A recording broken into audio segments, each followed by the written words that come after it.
How's it going, everybody? We're back live once again.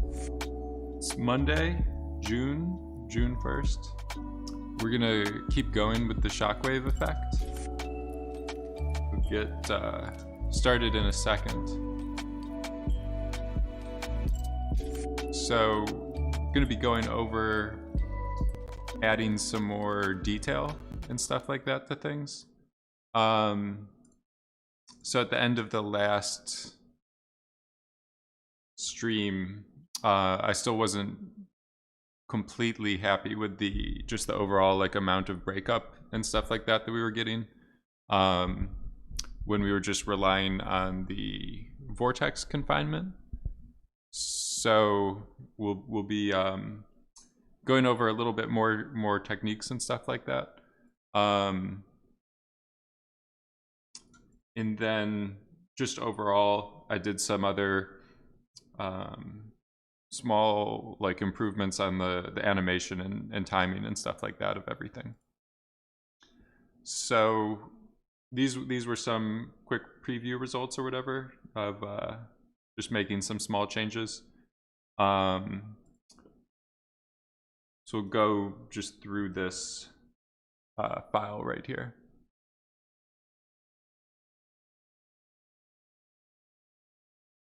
So I did do some small tweaks and stuff like that just on these, some velocities and just the overall like values we were setting, small things. I'm not going to go through them individually, but just know that I did do some changes and stuff like that to those areas.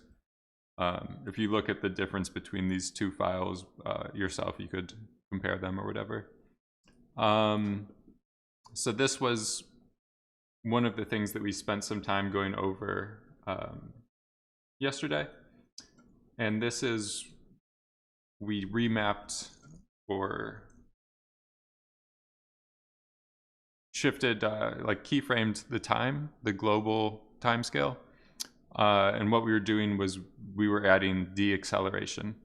So at the end of the timeline, instead of going at a linear one-to-one timescale, we ramp into a slow motion kind of effect to add our own deacceleration to the particles.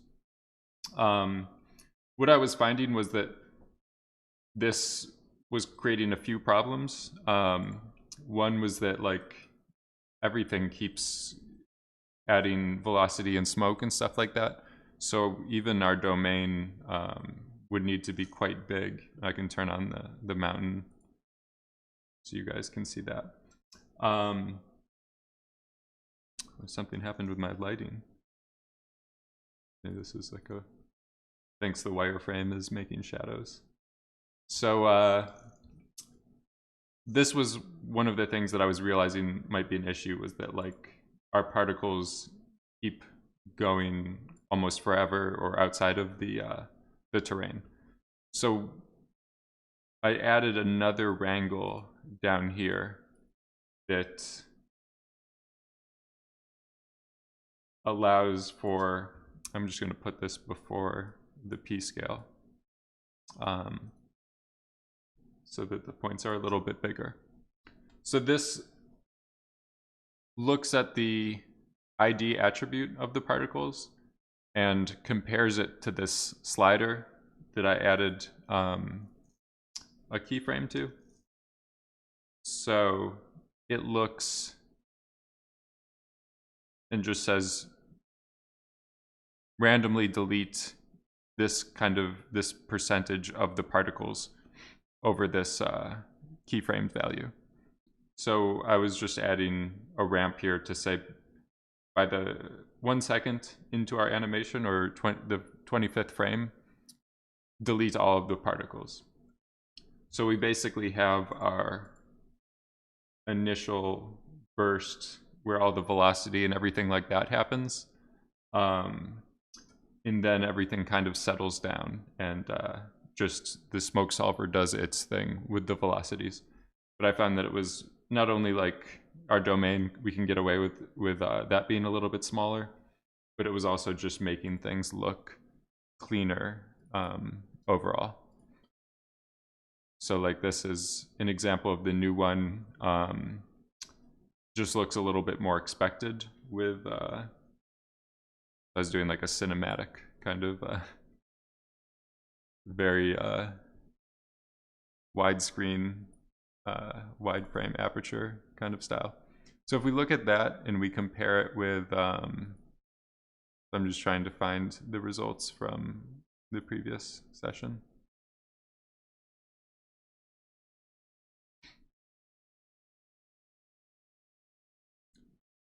So I think we kind of ended, I think this is like pretty close. Maybe this is the one I posted, but basically these things that keep rolling and keep blowing outwards to me, they looked like pretty fake or just were detracting from the overall result. So I found that just deleting basically by frame 25, 1 second into the animation, our particles stop affecting, we stop sourcing new velocities, we stop pushing things around, and we just let the initial velocity and everything like that started in our simulation just do its thing. So that's where we are with this file. Then I'm just going to go into adding some more detail today. This is probably going to be a quicker stream.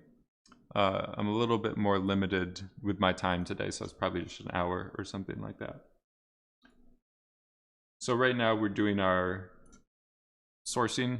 I renamed these just to be a little bit more straightforward. So we do particle to field density, particle to temperature, and particle to field to velocity. So just to be a little bit more verbose or clear. I'm just going to increase the division size for right now so we can work a little bit quicker. And then the only force that we have right now, like the additional shaping tool we're using, is gas vortex, or yeah, vortex confinement. So we can just do a quick, I also made some other cameras and stuff like that as I was playing around with things. So we'll do a quick flipbook from this view, this vantage point. We'll try to get to 45 frames. That should be good. So just look at the performance while this goes. So I was finding that the vortex confinement by itself isn't enough to get us where we wanted to, or to give us enough control over the overall shape. There were still too many big features and stuff like that that I was noticing that I wasn't that happy with. And you pretty much just have the one parameter with vortex confinement. You could add another control field to influence it, but I haven't had a ton of success using that option. So today our main focus is just going to be how to break up these bigger bulbs, or the egg shapes, I guess.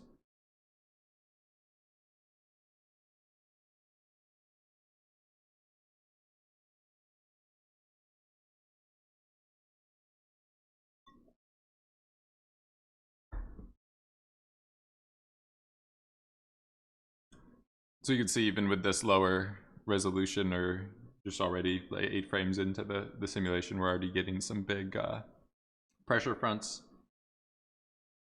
Like I was saying, that's just from too many velocities like pushing in the same direction.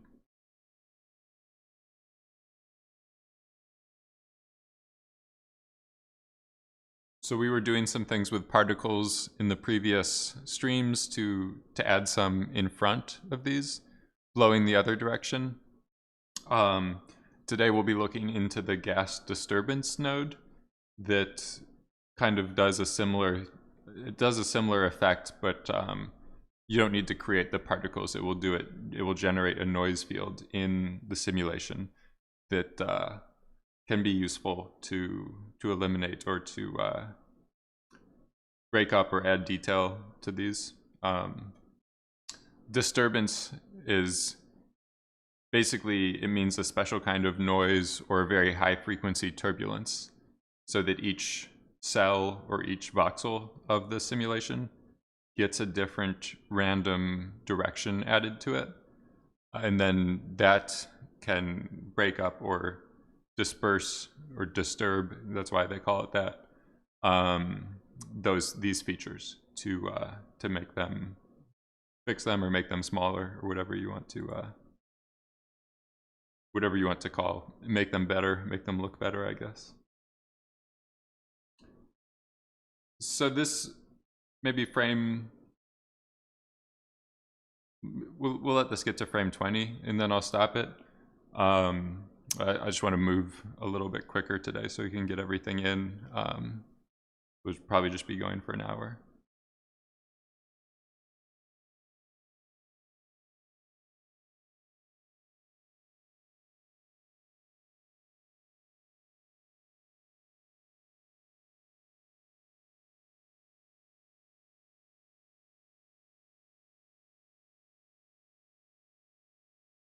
All right, so there we are at frame 20. So we have these big features here that we want to break up. And then to go over this a little bit more in depth, I'm just going to do kind of a new file or start explaining things in a fresh scene. So kind of like last time we were going over that the particle to field node in like a stripped down example file. We're going to be doing the same kind of thing here with the gas disturbance node. So if I just do a geometry container, and then for the sake of speed, what I'm going to do is just grab this DOP network here, and I think maybe just the DOP network and the nodes below it. Paste it into this scene. So I can make another box for our domain. And then we're doing particles into the first input, or that was how we set it up before. So I can just do the add node and create a single point with that. Then we just need, a p-scale for how big we want the particle to be.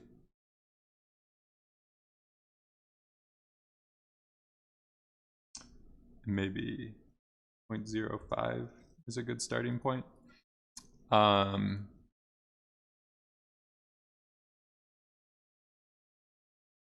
Maybe something like this works pretty well.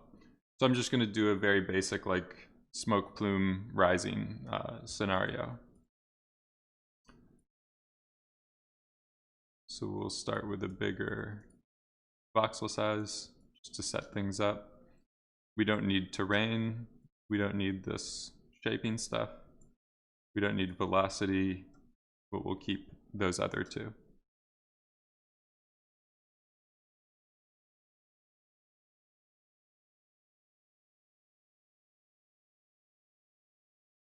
So let's have a quick look here. Just make sure everything is working properly.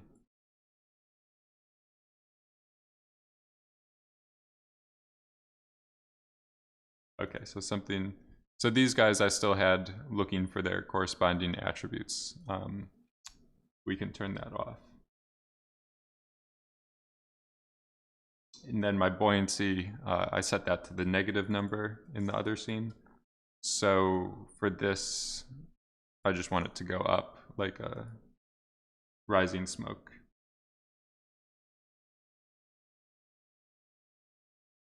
And then just to visualize things a little bit easier, I'll just make a spotlight.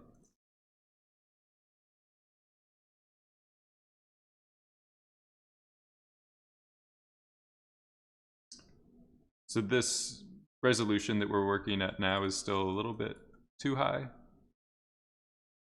We'll just double that.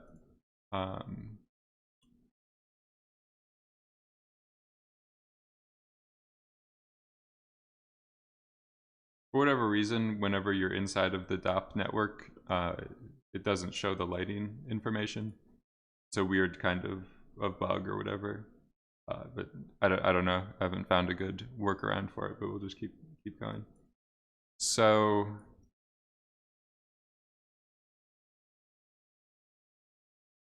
we just want to break up that leading edge. I'm actually going to make my source a little bit bigger.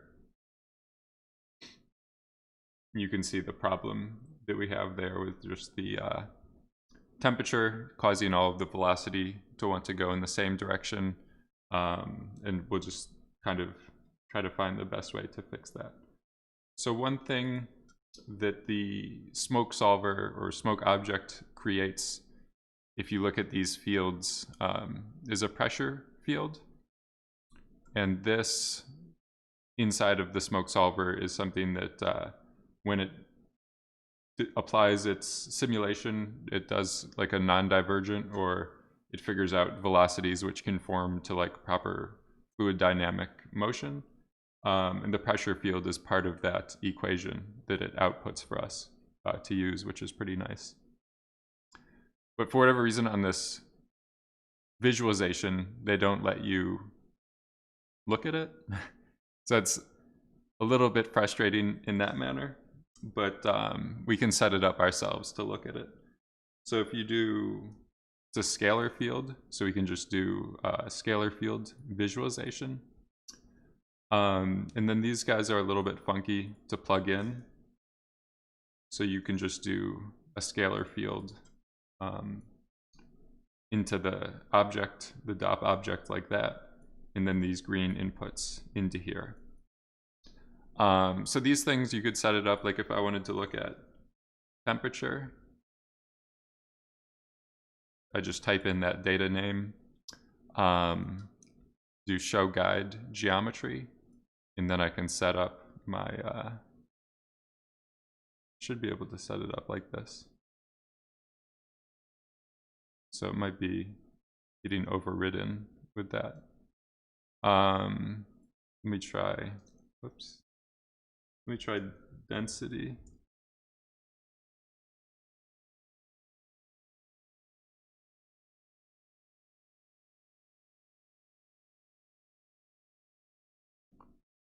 Let me, possible those already have things attached to it inside of the solver.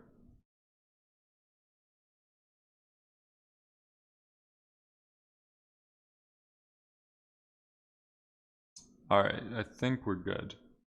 So I'm guessing just because those already have visualizers assigned to them using these, it doesn't work.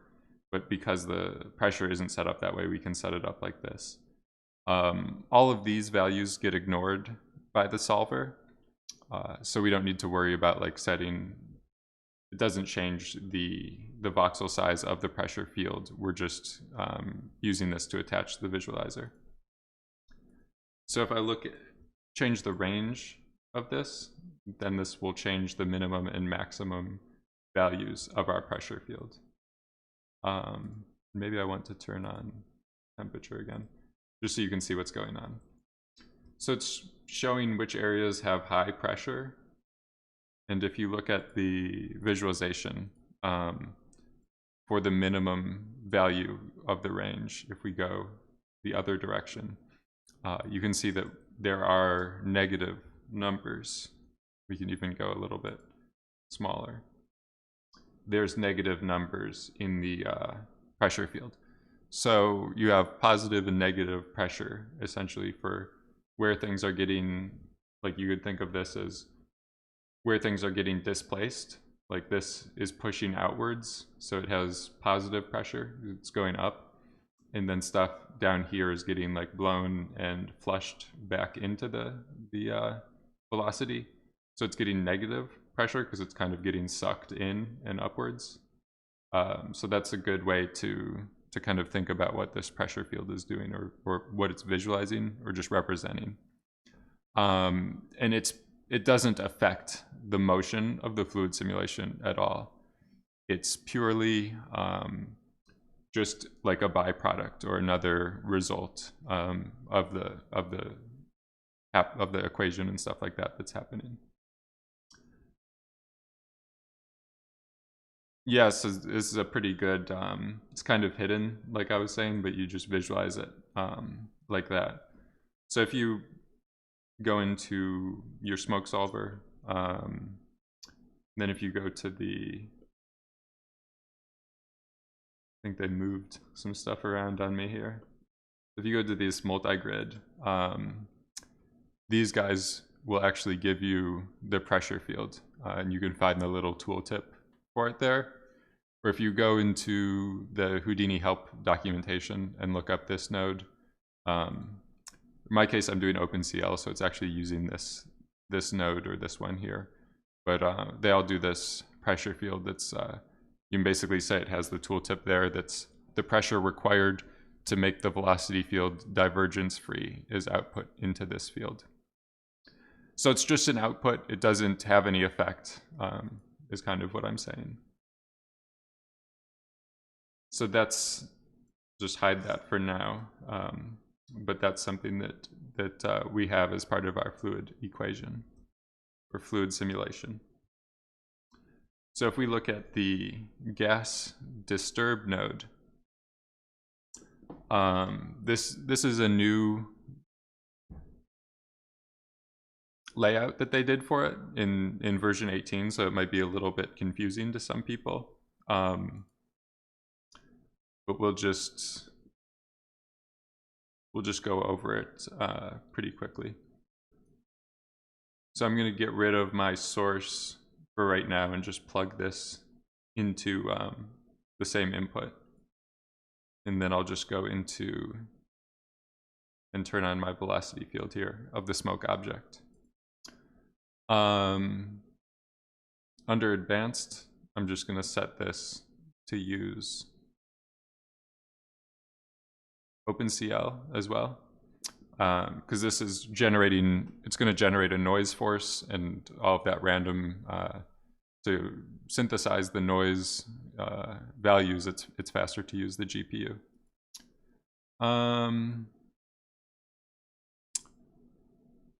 And then the way that this is set up, if you just go one frame into the simulation, it will start to cook or show the results. For whatever reason, I'm not sure why, but if you do a multi-solver and plug things in there, then you can get the values to be calculated on the first frame of your simulation. So I think inside of here, the stuff that they have going on at the bottom won't let things cook on the first frame for whatever reason. So what this is doing is basically based off of this block size. It will try to generate like a random direction the size of that block. So you might think like if you're trying to make a noise, it might be weird to do a chunky direction vectors like that.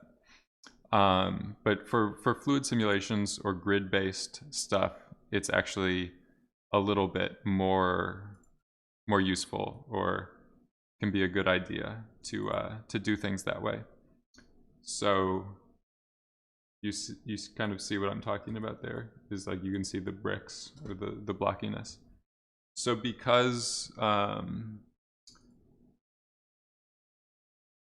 fluid simulations are grid-based things, it kind of makes sense to grab like a specific, let me see if I can do this.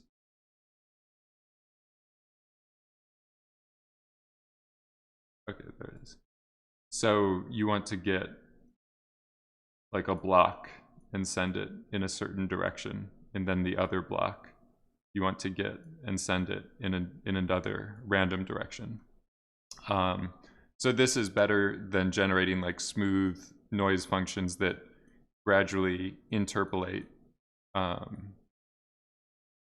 over, like, just smoothly interpolate over the position coordinates, if that makes sense. With this brick-based approach, this is how you can kind of shred these up or make more detail. So that's the disturbance, is this block-based noise. If you want the smoother, bigger like feature to roll out, then that's turbulence, or that they have a gas turbulence node that will do something like that. So that's why you see this block pattern.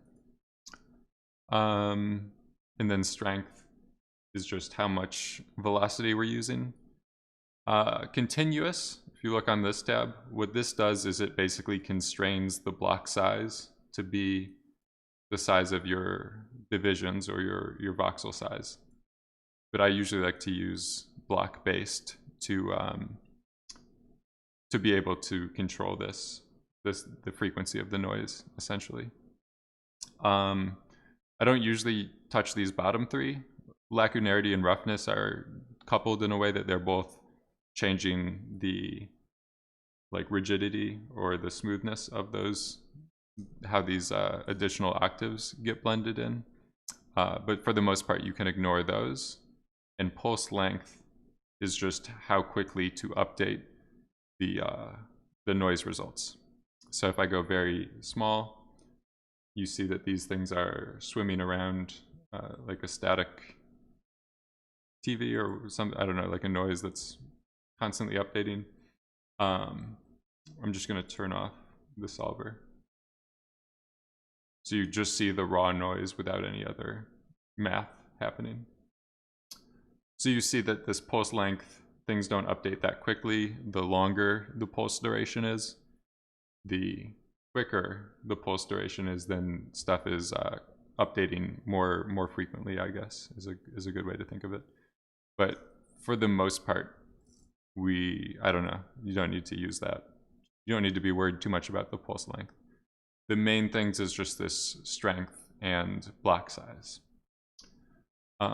For threshold range, what this is trying to do, it's trying to mask out the areas that have density. So if we start to plug things in a little bit more,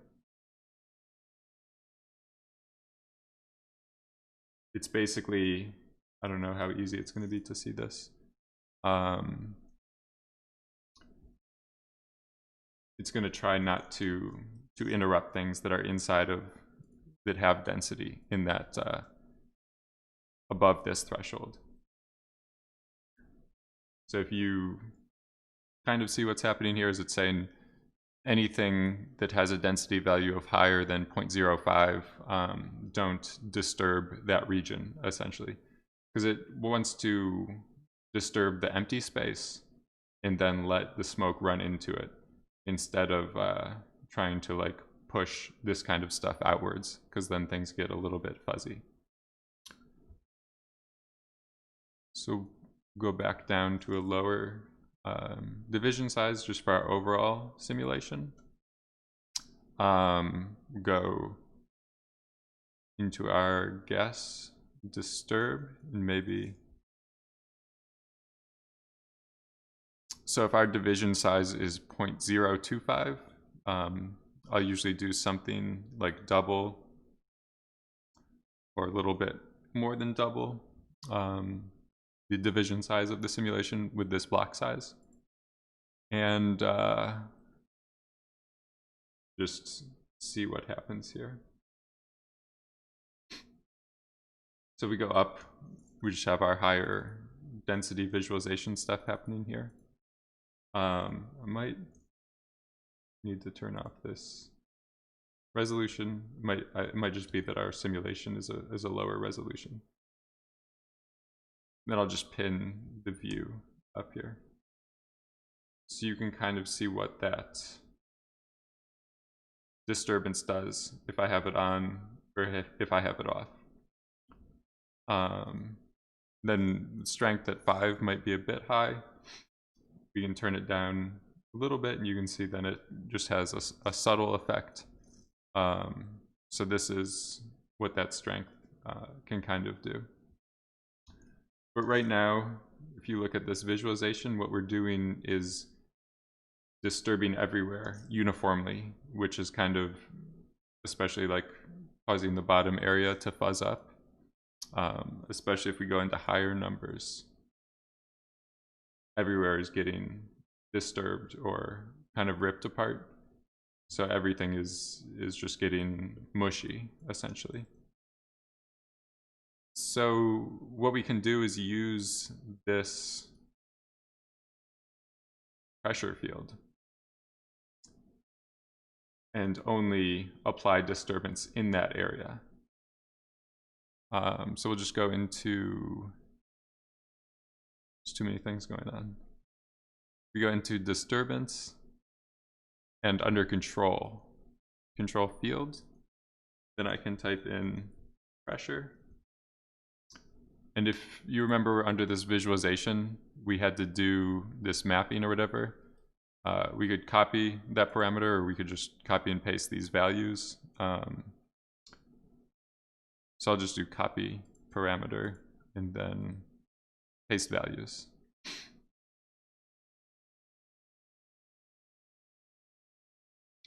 So now should be clear. Maybe if I notch this range in even a little bit tighter. Now you can kind of see what's happening with that control field. So this is essentially a mask or like an alpha channel. And it's saying only apply this shaping force or this effect in this region.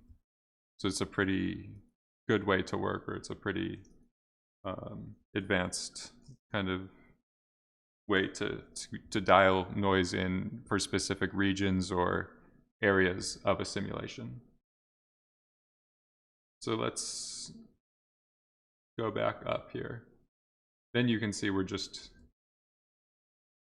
kind of breaking up that one leading pressure, high pressure area, breaking up the pressure fronts in a very procedural fashion, instead of applying that disturbance everywhere. That's kind of a more natural looking thing instead of just overall like fuzzy looking smoke. So we'll go to smoke object and reduce the division size some more. When I'm doing that, I'm also going to want to update this. So we went to 0.01. I'll just go to 0.022 for this to be a little bit above double. And strength, we could try something like 15 for right now. So this is just a slightly higher resolution simulation.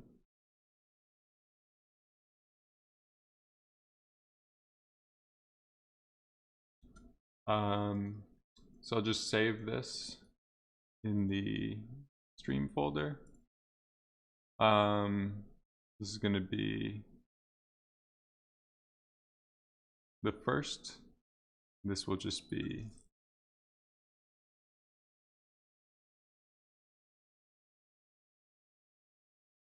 example. So gas disturb example. And then something that I use just to generate quick times or movies or whatever on my end here, I have a small shelf tool that will create a flip book and then convert it to a QuickTime movie and save it in the working directory or whatever of my project.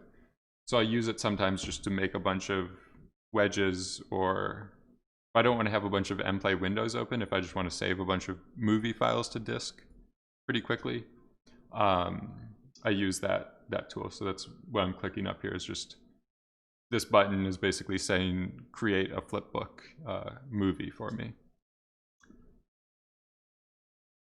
So I'll pin the view, and then I'll go back here and we'll just try different settings for strength. So we did a strength of 15. We'll do a strength of 10.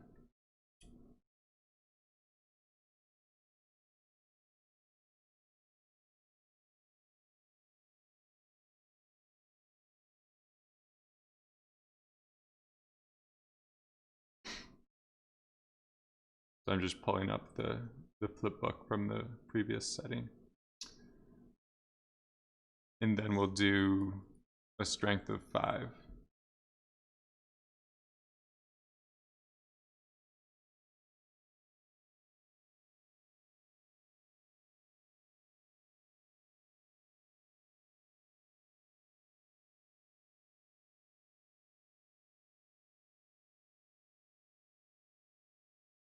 So you can just try out these parameters and see what the different results do. There's a lot of different settings as well to play around with in terms of the control field and how we're remapping that. But basically, you can just see we have different amounts that we're breaking up this leading edge, or the I just go to frame 19 for all of them. So just different levels of detail basically that we're adding to it. So this might be too much. This was the first flipbook I did with the strength of 15. This was the value of 10, and then this one was the value of 5. So I'm just trying to show here, you do too much or too high of a strength and it just looks unnatural kind of, or even too fuzzy in that situation.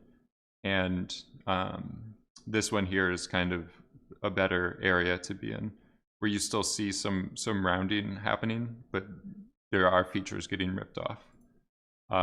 If I just do another one with this at 0, then you should be able to see the difference of that. So we're just able to dial in how much disturbance or how much detail we're trying to create at the start of that that node or that area there.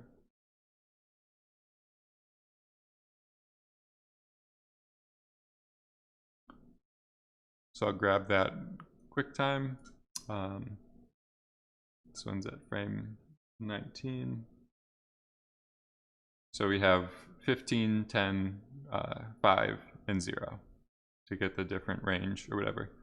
So this is another thing with doing these test files, or just it's just an extension of that. If you're learning new nodes, it's a good idea to take the time to just wedge different parameters or try out different settings to see what happens.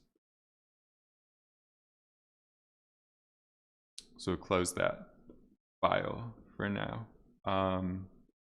Another thing you can do, I do this sometimes, is just an object merge node. Then if you reference, just drag the DOP network in there. Maybe it didn't get it. Let's try it one more time. I don't know why my drag and dropping hasn't been, okay, I got it that time. It hasn't been working that well recently. Might be like the OBS or too many windows or something like that. So I do colon to reference an object inside of the DOP network, the asterisk to say, or asterisk, however you pronounce it, to say any object, and then you can do a slash and type in pressure. So this is basically saying, give me the pressure field of any object inside of this DOP network. We click on it and we can see, sure enough, we have a pressure field. And then if I do a slice, then I can do the same kind of visualization that I was doing in the previous scene. So this way, we're able to do that same kind of result, but I don't have to mess around in DOPS as much. It's the same idea, but I don't know, sometimes it's quicker or just easier to create things this way. And then I'm just going to go to maybe frame 9 or something like that. And I'm just trying to get a quick gauge of where the pressure stuff is at for this simulation the way it is. So when you have different velocities, different scene scales and stuff like that, your pressure values can be either very close to 0, like you saw in the previous example, like 0.01, or sometimes they get a lot bigger, like it could be 5 or 10 or something like that.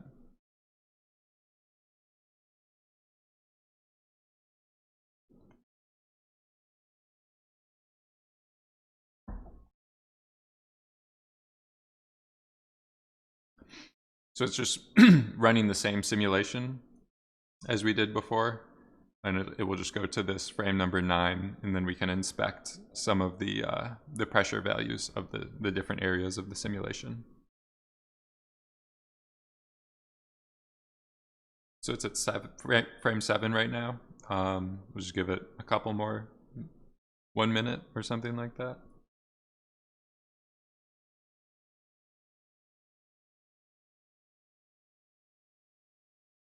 So we're already getting some of the bigger features rolling off with that vortex confinement, but we're just going to be trying to add some super specific, crunchy kind of details. So I think it worked. So with this offset, you can just go into different height values, or this will just be the slice position of whatever plane, whatever axes you've selected. So if we go down here, and then I'm just going to slide this down until I start to see some red values. So this infrared is pretty useful just because as soon as you see red, then you know that that's a value of it's hit the upper limit. So anything that's red here is 0.06 or higher. So when I do these control field settings, I might want to do like 0.025 for my highest number. So I'll just press Control C to copy that, and go into here, do a guess disturb,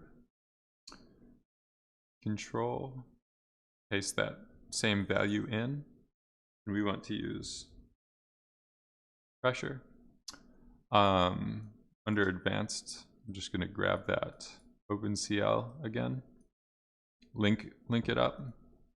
We'll go into block based, and probably want like 0.03 or something like that. You can always link those up with a relative reference and then add a multiplier or something like that if you want. Everything else should be good. And then I'll just use a merge we just want to keep applying it to the velocity update stage of our fluid simulation. So for whatever reason, some of these nodes you can keep adding inputs, and some of them, a merge is basically the same thing, where it does this, then it does this, and then it goes into this, and it just like top down, left to right is always the order that DOPS operations happen in. So we've wired it up. I've left all these other views the same. So we should be getting the same results here.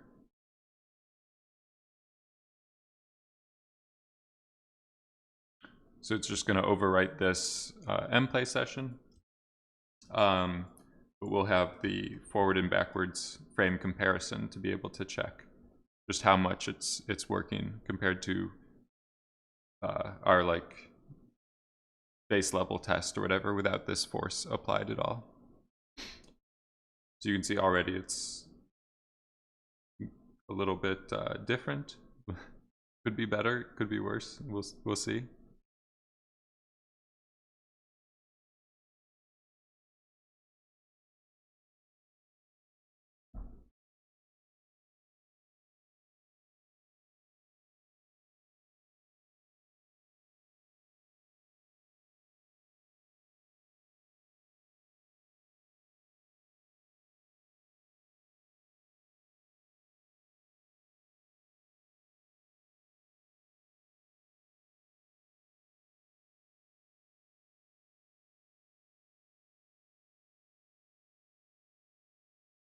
So already looks like it's making these a little bit smaller, or it's making the eliminating some of those bigger bulbs. You can see if I'm just going to the next frame and then letting it update, then we can get the difference just both of them overlaid immediately. So this is very quickly, we're just crunching up these front areas that you can see as this stuff updates like this. Other areas of our simulation kind of remain unchanged. So this is a very, very useful skill or technique to use to sculpt, like further sculpt or dial in simulations. Because the worst thing is like to add other features or other shaping forces and stuff, and everything looks completely different. The motion is changed.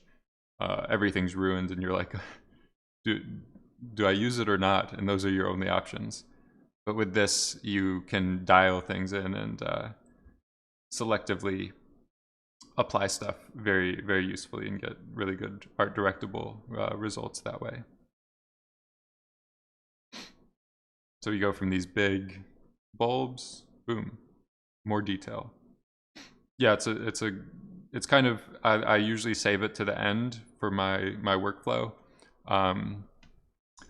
because it's just like the final, it's like seasoning if you're cooking. It's like just the extra, you want the motion and everything to look right first, and then you can add some stuff just to layer in extra detail for those the areas of the simulation. And then this is still a pretty low resolution simulation, just because we're trying to work a little bit quicker today. So there's definitely a lot more room for improvement in terms of detail and everything like that.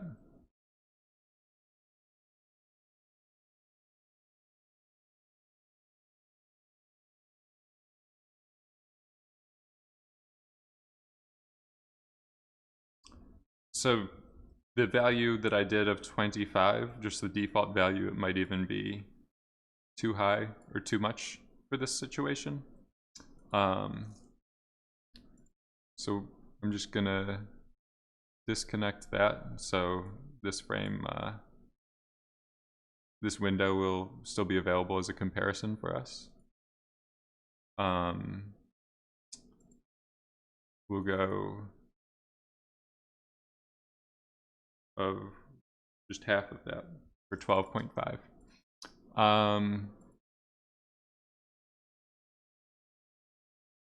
Then I'm just gonna leave, I'll leave everything the same for right now. So because I disconnected the previous flipbook session, this is gonna open up a new mplay, and then we can compare the two results this way.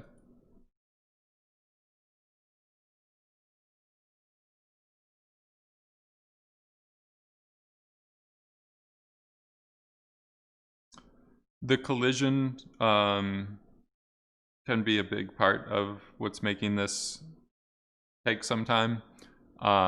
If you do the performance monitor in your toolbar or whatever, you get the pane that's a performance monitor, then you can see which nodes in the DAP simulation are taking the longest.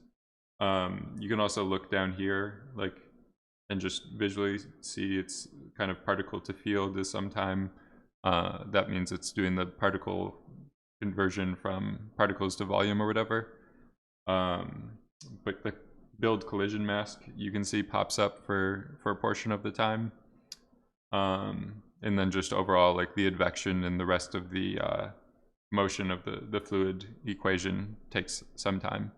So I would say it's like 1/3 collision, 1/3 advection stuff, and 1/3 rasterizing the particles to volumes.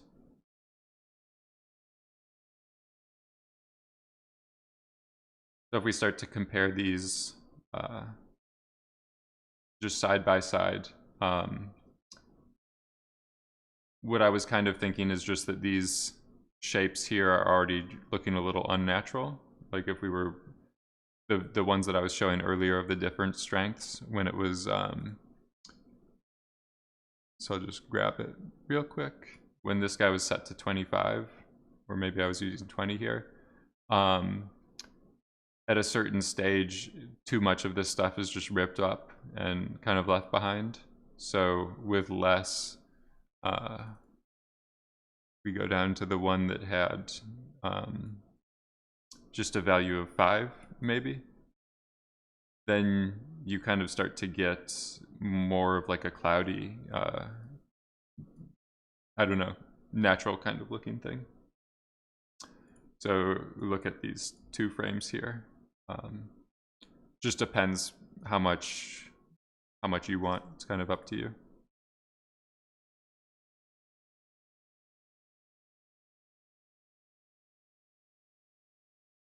So it's a super subtle thing when you get into this territory. But I don't know. I tend to like to try to underuse this. It can be easy to just go overboard with it,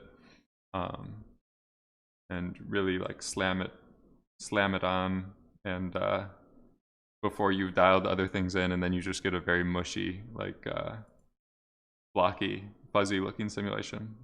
A lot of the results I see people post online kind of have that. Just too much disturbance or too many noises and things going on. So I think it's looking a little bit better with this level. The one thing I'm going to do in here is just go and reduce the amount of pressure required to create disturbance. So instead of 0.025, if I go to 0.01, this is going to create disturbance in more areas, because it's like a lower threshold that we're requiring pressure to exist at before we're disturbing, if that makes sense. We might reduce my division size a little bit. Just getting greedy, trying to create some better results.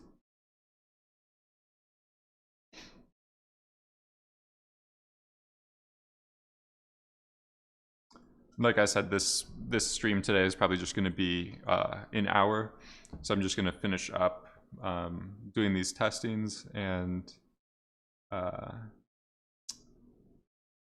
adding this stuff to the file. We'll make some progress today. I haven't figured out the rest of the schedule. Probably go into some rendering, lighting kind of stuff, or moving this along more post-simulation steps at some point. But I don't know if we'll do that Wednesday. We might do something else Wednesday.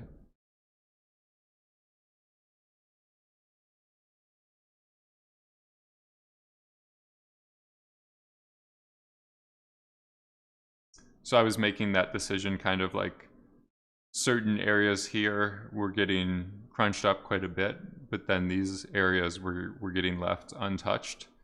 So my decision was like reduce the pressure needed, or basically apply this effect in more areas but less of it. So instead of a lot in specific areas, do a little bit in all the areas, if that makes sense. We'll see if my thinking was right, but that was my intention with what I was doing.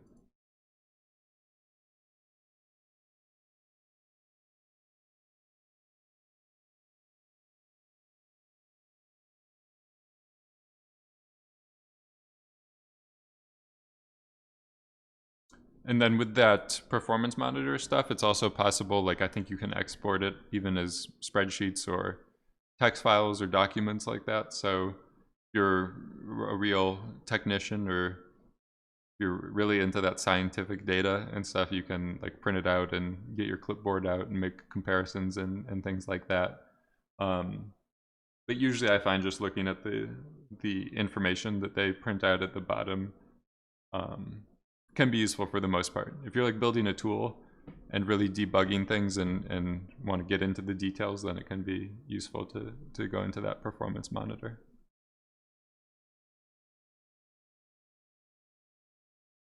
So my comparisons now are not as good because I reduced the division size, but I just wanted to not do as many tests today to save time overall, and just get to like a rushing along, doing everything I told you not to. But I just wanted to get a better result in less time, basically.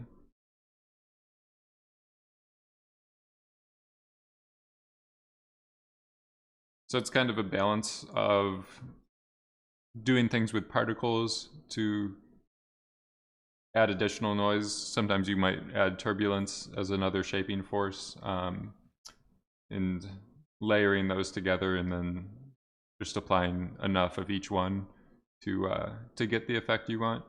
You don't want to really try to rely on one too much, because if you like use that as a crutch, just you won't have as much control over simulations, because it's like you're just using the same tool for every, I don't know, when you have a hammer, everything looks like a nail, or whatever the quote is. So it's good to have a wide selection of techniques that you can use to improve simulations. We could see here, this is kind of what I'm trying to do. So instead of these broader shapes, just smaller details get more accentuated or produced, essentially.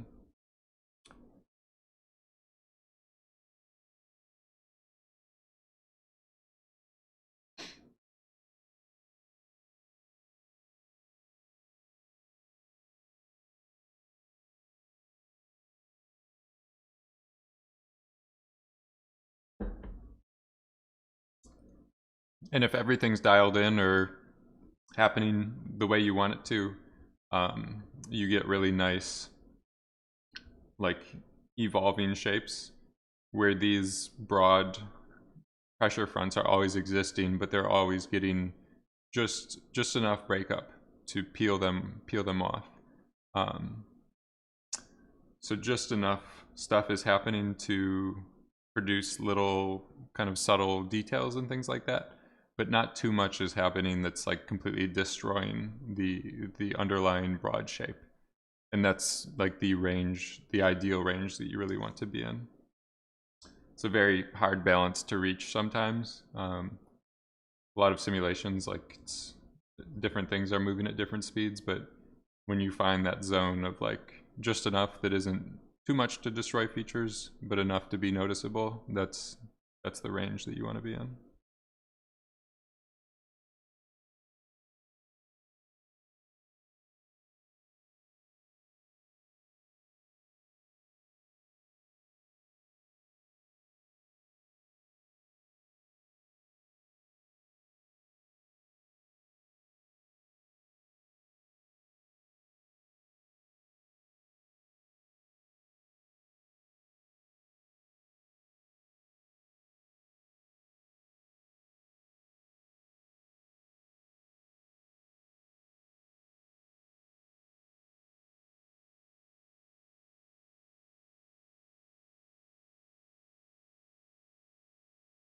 So you can see even up here, we're getting really nice stuff ripping off, getting left behind. It's probably a combination of the particles that I was adding earlier to go in the other direction and blow stuff that way, and also the disturbance. So once you're mixing enough things, then you can kind of get like that additional complexity that's nice to see.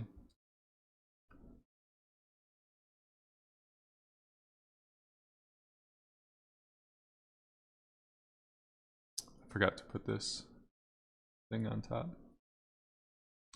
So it looks like we're just over an hour. Probably going to start wrapping things up today, just a quick one. So there was the changes that I was talking about making to the sources. And then just an additional disturbance shaping force. And then that example file that I saved that we went into, that's a really good one to play around with, just to try things out on your own. And it takes a lot of experience to be able to like dial these kind of stuff in. So Julian, you're asking secondary elements, like an avalanche. It depends a lot. Like, I'm not sure exactly what you're talking about. If you're thinking of like broader shapes like RBD, little rocks kicking up, that with avalanches you generally see a lot of different aspects. Usually there's kind of like spikes leading forward. It's like little chunks of snow or whatever that's pulling things in a certain direction. Let me see if I can find so this guy Gonzalo Cabaca, I worked with him a while ago, and he did a really good avalanche effect.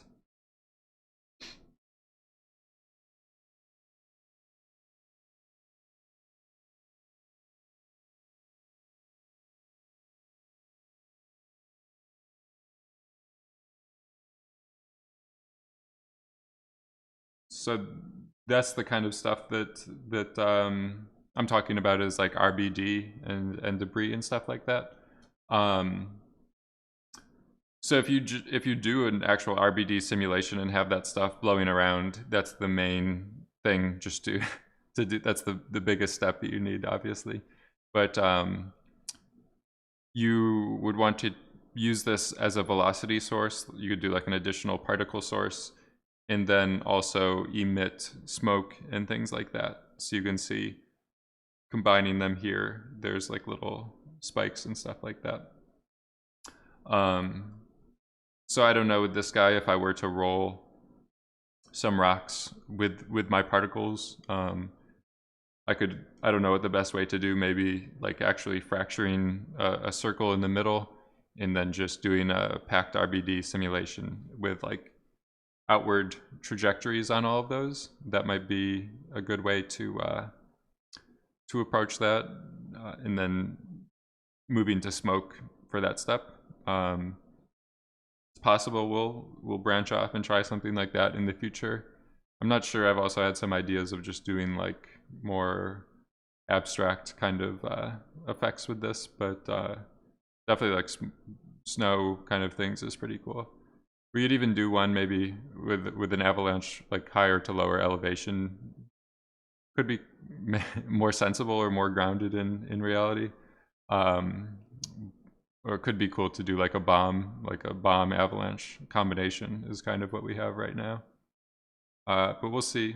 I'm not 100% sure what direction this will go in right now.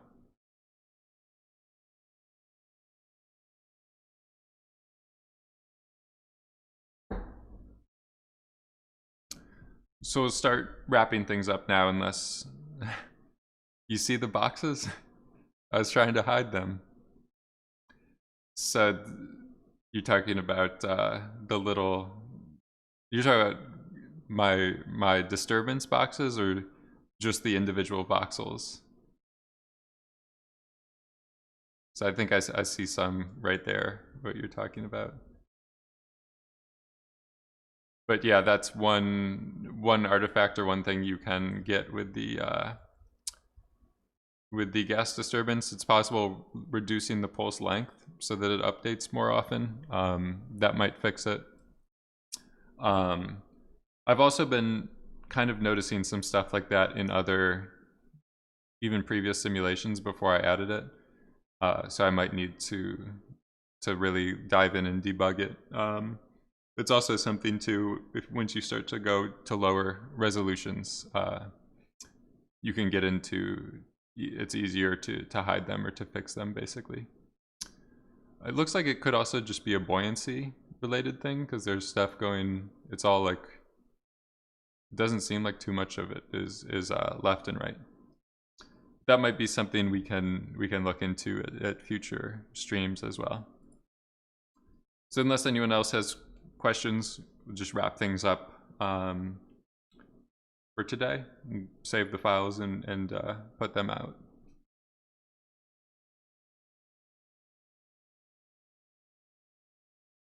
All right. Thanks for coming by, guys. Yeah, hide with depth of field. It's a classic, or lighting. Just put it in shadows. All right. See you guys Wednesday, most likely.